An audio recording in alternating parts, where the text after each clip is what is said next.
The truth of the matter is that most people don't realize that the majority of people suffer their first major heart attack on Monday morning between 8 a.m. and 9 a.m. People getting ready to go to jobs that they don't like, jobs that are making them sick. You see, when you're not pursuing your goal, you are literally committing spiritual suicide. So society gets wrapped around becoming a part of a machine. Society, instead of becoming a bunch of individuals that are expressing themselves in unique ways, and everybody sort of borrows and shares and sells this and you sell that, and we all sort of figure out how we can contribute in a society, we got sidetracked and diverted into these boxes that they call companies and corporations, and we got stuck into these containers that they call cubicles or offices, and we got forced into this system. So our time, instead of it being invested in making pottery or fixing cars or doing something where you have a passion or you have some sort of a connection to, instead of that, you've sold your life. The world is loading his back with burdens. You're a beast of fucking burden. You're supposed to go to school. You're supposed to pass your tests. You're supposed to do your homework. You're supposed to clean your bedroom. You're supposed, right? All the things you're supposed to do, all the conditioning laid upon you, all the beliefs that you've been given, they're not yours. No natural behavior. Everybody's wearing clothes they don't want to wear. Everybody's showing up and doing something they don't want to do, they have no connection to. That's the problem with our society.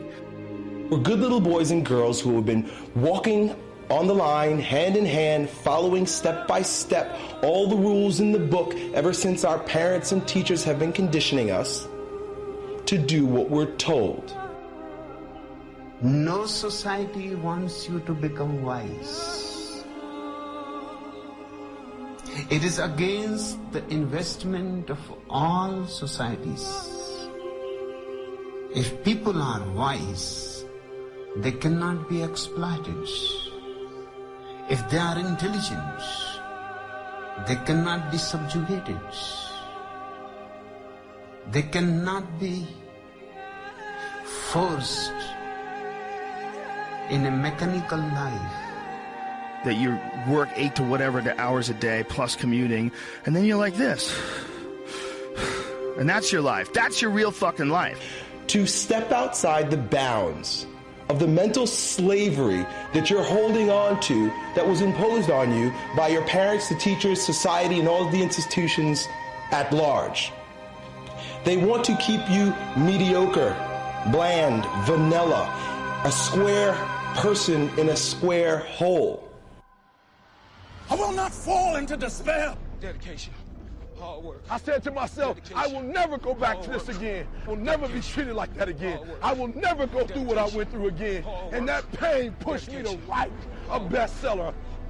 All these supposed tos that the world tells us is all over this dragon. And here comes this dragon, thou shalt. And you're carrying this burden that the world has laid upon you. And it is your responsibility as a maturing individual to slay that dragon. You either bow down and you continue to live your life as a beast of burden, or you slay that fucking dragon. And by slaying that dragon, you become a lion. And that lion's name and his attitude is I will and no. Dedication, hard work.